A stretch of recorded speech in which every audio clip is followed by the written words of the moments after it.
ایک طرف ہم خطے میں دیکھ رہے ہیں صورتحال بڑی تیزی سے تبدیل ہو رہی ہے، پاکستان انڈیا کی جنگ ہوتی ہے، پھر ایران اسرائیل تنازع ہمارے سامنے ہے، پاکستان کے اپنے مسائل کے انڈیا شکست کھانے کے بعد کیسے پراکسیز کا استعمال کر رہا ہے، کل میر علی کا ہم نے انسیڈنٹ دیکھا، پھر ڈس انفارمیشن کیمپین جو ہے وہ بھی عروج پہ ہے، ایس سی او میں پاکستان کے موقف کو سنا جا رہا ہے، ہمارے وفود پوری دنیا میں جا کے اپنا موقف دے رہے ہیں. سو ایسے میں پاکستان کی جو اندرونی سیاست ہے، کیا واقعی یہ کہنا درست ہے کہ وہ ختم ہو چکی ہے؟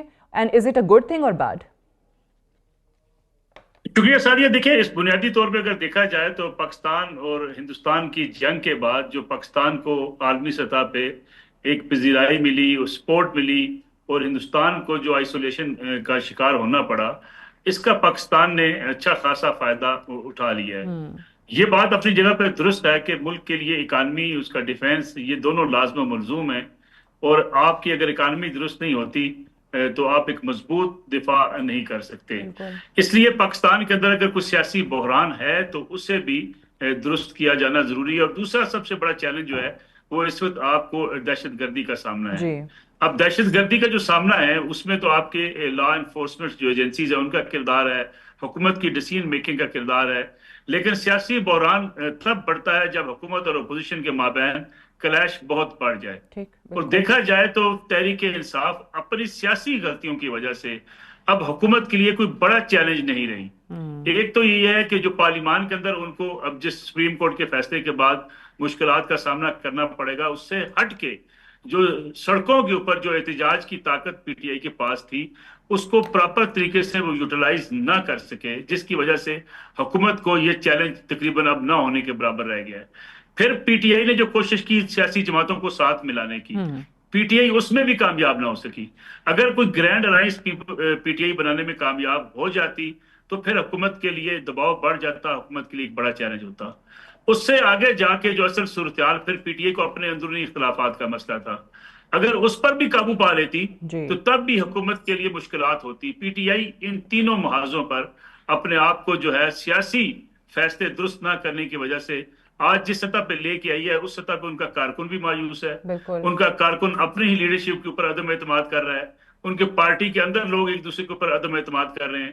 اور لگ یہ رہا ہے کہ عدالتوں سے جو ہے وہ معاملات اپنے بگڑنے کے بعد اب وہ جو سیاسی میدان ہے وہاں پی ٹی آئی کے لیے مشکلات خاصی بڑھتی چلی جا رہی ہیں. اور جہاں تک آپ نے ان کے اپنے سپورٹرز کی، عوام کی بات کی ہے، تو وہ پاکستان انڈیا جنگ میں ہی ہمیں نظر آ گیا تھا کہ کس طریقے سے سب لوگ متحد نظر آئے، فوج کے پیچھے نظر آئے. سو وہ بھی ایک سیاسی اختلاف، سیاسی تقسیم جو ہے وہ بگاڑ کچھ نہیں سکی ہے. مجھے ایک اور چیز بتائیے گا کہ اس جنگ کو بھی اگر دیکھا جائے تو I think it was a blessing in disguise کہ پاکستان کو وہ موقع ملا دنیا بھر میں جو اپنا نیریٹو بہت سالوں سے، بہت عرصے سے بتانا چاہ رہا تھا اور بتا بھی رہا تھا. وہ دنیا ماننے کو یا سننے کو تیار نہیں تھی، خاموش ہو جاتی تھی. آج اس موقف کو مانا جا رہا ہے.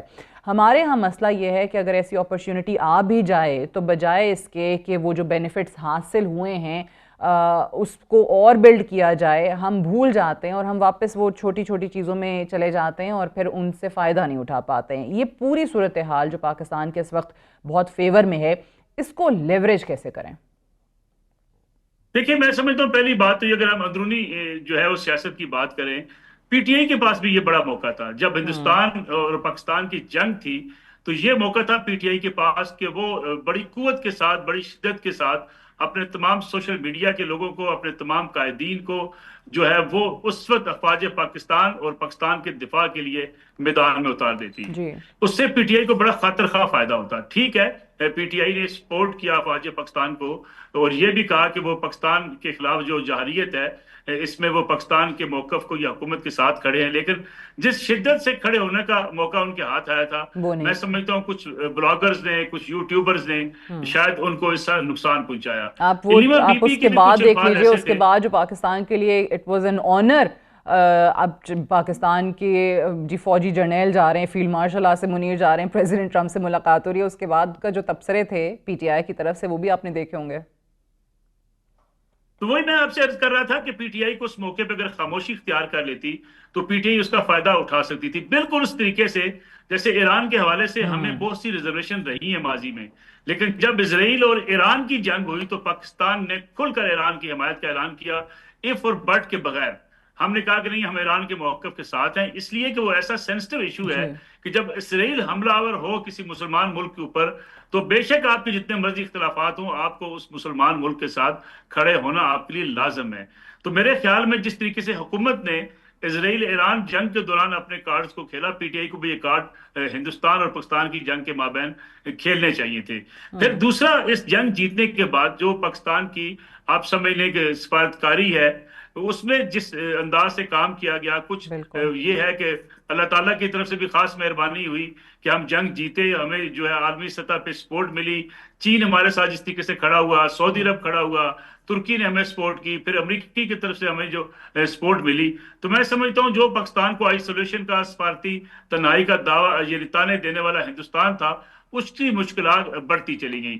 پھر رسپانسیبل ایک سٹیٹ ہونے کا جو کردار ہم نے ادا کیا، ہندوستان کا رد عمل اس طریقے سے نہیں تھا، وہ بھی ہندوستان کے لیے ایک بڑا سیٹ بیک ہے۔ ایون جب امریکہ اور ہندوستان کے مابین اس مسئلے پر بات چیت ہو رہی تھی، تب بھی ہندوستان کسی ایک زوم کے اندر مبتلا تھا، ایک تکبر کے انداز میں بات چیت کر رہا تھا۔ تو میں سمجھتا ہوں امریکہ کے لیے بھی یہ موقع آ گیا کہ وہ ہندوستان کو اس حوالے سے تھوڑا سا اس کے اوپر پریشر بڑھاتا، اور وہ آج تک بڑھاتا چلا جا رہا ہے۔ پاکستان اس کا خاطر خواہ فائدہ اٹھا سکتا ہے اپنے اندرونی مسائل، اپنی معیشت اور اپنی خارجہ پالیسی کے اوپر اور فوکس کر کے۔ اچھا ملک صاحب، یہ بڑی زبردست آپ نے بات کیا ہے، یہ بات تو اوبیسلی طے ہے، پاکستان نے اپنے سے بڑے اور اپنے سے مضبوط طاقتور دشمن کو جو ہے وہ ہرا کے ثابت کیا ہے کہ جی ہم کسی سے کم نہیں ہیں، ٹیکنالوجی کے میدان میں بھی، اور اوبیسلی پائلٹس کو بھی دیکھ لیں تو آپ کو ان کی مہارت کا اندازہ ہو جاتا ہے۔ پاکستان کا سفارتکاری کے میدان میں بھی ہو یا پھر یہ عسکری طاقت کا مظاہرہ ہو، اس میں گراف اوپر گیا ہے، پوری دنیا اعتراف کر رہی ہے، اس پہ کسی کو کوئی شک نہیں ہے۔ لیکن مجھے یہ بتائیے کہ ہمارے ہاں اوبیسلی جو اکانومی کو سمجھنے والے لوگ ہیں وہ اسی کو بیک بون قرار دیتے ہیں پوری دنیا کے ساتھ تعلقات کی، اور یہی وجہ ہے کہ انڈیا اپنے اکانومی کے باعث جتنی بھی پوری دنیا ہے وہاں انویسٹمنٹ کے لیے رخ کرتی ہے۔ ہمارے مڈل ایسٹرن کنٹریز بھی جو ہیں وہ وہیں پریفر کرتے ہیں، ان کے سٹیکس بھی وہیں پر ہیں۔ سو پاکستان اس معاملے میں کہاں سٹینڈ کرتا ہے؟ دیکھیں، پاکستان اور ہندوستان کا اگر آپ کمپیریزن کریں تو ایک طرف آپ کو ہندوستان کی جو معیشت ہے بڑی مضبوط دکھائی دیتی ہے، لیکن دوسری طرف پاکستان کی اگر معیشت کمزور ہے تو پاکستان کی اکانومی اتنی چھوٹی اکانومی ہے کہ اس کو بہت زیادہ سپورٹ کی شاید ضرورت نہیں ہے۔ ہندوستان کی اکانومی جتنی بڑی ہے اتنی ان کے بڑی آبادی اور بڑے مسائل ہیں، اس لیے ہندوستان افورڈ نہیں کرتا اپنی اکانومی کو ذرا سا جھٹکا بھی۔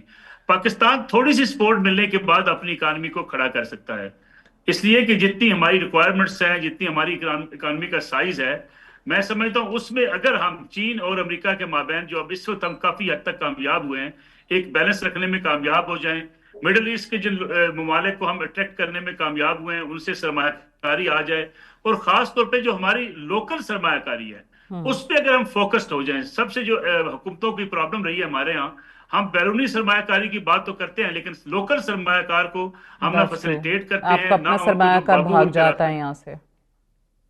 وہ اگر ہم کرنے میں کامیاب ہو گئے، اور پھر جس کرپٹو کرنسی کی بات بھی کی جا رہی ہے، جس میں چین بھی ہے، جس میں قطر بھی ہے، جس میں سعودی عرب بھی ہے، جس میں امریکہ بھی ہے، پاکستان بھی ہے، تو یہ ڈائریکشن اگر ہم سیٹ کرنے میں کامیاب ہو گئے تو ہم اس کا فائدہ اٹھا سکتے ہیں۔ لیکن بنیادی بات یہ ہوگی کہ جب تک ہم اپنی ٹیکس ریفارمز نہیں کرتے، جب تک ہم اپنی لوکل انڈسٹری کو نہیں چلاتے، اور لوکل جو ہمارا سرمایہ کار ہے اس کا اعتماد ہم بحال نہیں کرتے، اس وقت تک بیرونی سرمایہ کاری پہ مکمل توقع رکھنا، میں سمجھتا ہوں یہ ایک بڑا مشکل فیصلہ ہوگا۔ بالکل صحیح۔ اچھا آخری سوال میں اسی پہ آتی ہوں جہاں سے ہم نے ڈسکشن کا آغاز کیا تھا، سیاست سے۔ پاکستان تحریک انصاف کے پاس آپشنز بہت کم ہیں، اپرچونٹیز بہت آئیں، انہوں نے ضائع کی۔ سو ابھی پولیٹیکلی پاکستان تحریک انصاف کہاں کھڑی ہوئی ہے؟ اب سیاست کی گنجائش، احتجاج کی گنجائش آہستہ آہستہ کم ہو رہی ہے، وہ سپیس کم ہوتی جا رہی ہے۔ سو ان کے پاس کیا آپشنز ہیں ٹو سٹے ریلیونٹ؟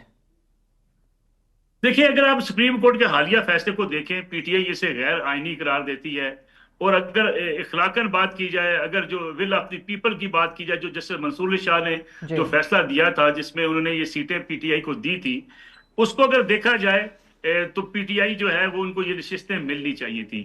لیکن جو آپ کے فیصلے ہوتے ہیں، جو قانون کے فیصلے ہوتے ہیں، وہ بہت ساری ایسی چیزیں مانگتے ہیں جس میں آپ کو دلائل بھی دینے ہوتے ہیں اور اس کے ساتھ ساتھ ایویڈنس بھی آپ کو چاہیے ہوتا ہے. پی ٹی آئی نے کبھی اپنی غلطیوں کا جائزہ نہیں لیا کہ اگر آپ کے اوپر کوئی زیادتی ہو رہی ہے, اگر آپ کو وکٹمائز کیا جا رہا ہے, تو آپ نے قانونی سطح پہ کہاں کہاں غلطیاں کی ہیں.